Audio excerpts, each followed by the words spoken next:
आज दूसरा नवरात्रा है और माँ के ब्रह्मचारिणी स्वरूप की आराधना आज की जाएगी। क्या कुछ महत्व है दूसरे नवरात्रे का और किस तरह की तप माँ ब्रह्मचारिणी स्वरूप में की गई थी, ये जानने के लिए हमारे साथ आचार्य मणिप्रसाद गौतम है।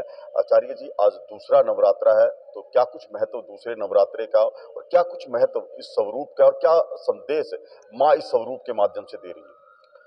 पहले तो सभी भक्तजनों के लिए जय माता दी, जय भारत माता की। देखो, आपने जो कहा वैसे तो पुराणों में और देवी भागवत में वर्णन है कि प्रथमम शैलपुत्री चा द्वितीयम ब्रह्मचारिणी। पहले घोर तप किया।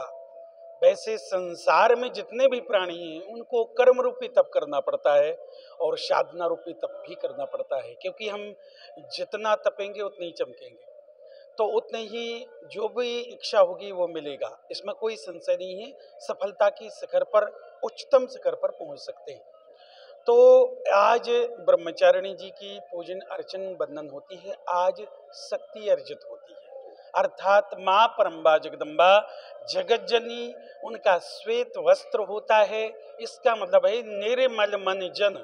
अर्थात कहते हैं कि जब हम कोई तप करें कामना हेतु, तो हमारे अंदर किसी प्रकार की कोई भी किसी को विनाश करने की, कि हम उसका बुरा चाहेंगे, हम उसका ऐसा कर देंगे, उसके लिए जो तप किया जाता है वो तप नहीं है। तो माँ ने ये संकेत दिया, लोक कल्याण के लिए, परिवार के लिए अगर हम तप करते हैं तो उसमें निर्मल होना चाहिए, उसमें कोई किसी प्रकार का कपट नहीं होना चाहिए, जो कि प्रकृति के लिए भी वह लाभदायक हो।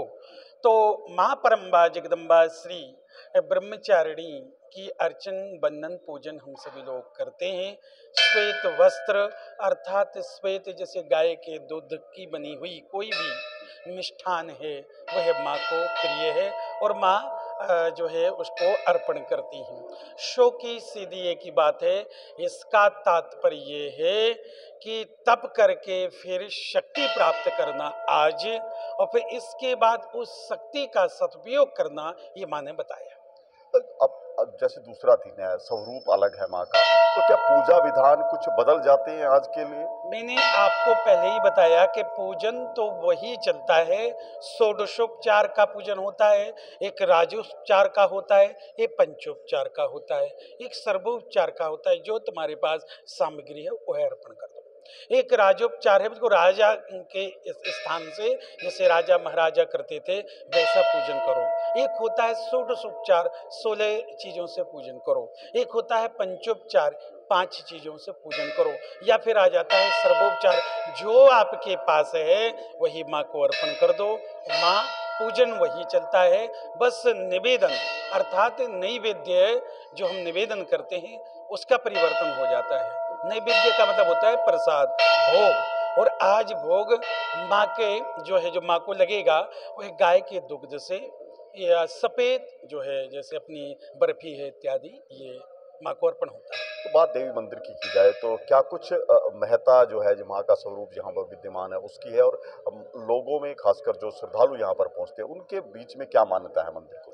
देखो जी, मैंने तो यही अनुभव किया है। कहते हैं तू कहता कागज की लेखी, मैं कहता अनुभव की देखी। जब भक्तों के चेहरे की तरफ हम देखते हैं तो ये आभास होता है, क्योंकि मैंने तो ये देखा कि सुदूर से लोग आते हैं यहाँ, और 4 बजे से फिक्स 4 बजे से भीड़ हो जाती है। आरती में तो जगह ही नहीं मिलती यहाँ, और इसके बाद ये 12 बजे तक इसी तरह चलते रहेंगे, और फिर शाम को 4 बजे से लेकर के और 9:30 बजे तक भीड़ रहती है। तो आप जो आपने जो कहा कि क्या मानता है, ये भक्त लोग भी जानते हैं, मैं भी जानता हूँ, आप भी जानते हैं कि यहाँ तो व्यक्ति ने आज तक, मैंने जो सुना लोगों से, उनकी खाली झोली यहाँ से गई ही नहीं। जो मांगा सांसारिक के लिए वो भी दिया, आध्यात्मिक के लिए भी माँ परम्बा जगदम्बा ने ये वर दिया। इसमें कोई संशय नहीं, मनोकामना पूर्ण होती है। तो बिल्कुल आचार्य मणिप्रसाद ने बताया कि क्या कुछ महत्व घरौंडा के इस देवी मंदिर का है, क्योंकि मनोकामना यहाँ से जरूर पूरी होती है। जो भी भक्त यहाँ पर आते हैं, चाहे वो अध्यात्म को लेकर हो, चाहे उनकी सांसारिक कोई इच्छा हो, वो जरूर पूरी होती है। और बात की जाए आज के ब्रह्मचारिणी स्वरूप की, तो वो भी महत्व बताया कि किस तरह से आप पूजन अर्चन कर सकते हैं, क्या कुछ विधि विधान है और किस तरह से शक्ति के स्वरूप की आज जो है पूजा की जा सकती है, क्या कुछ आप भोग में लगा सकते हैं।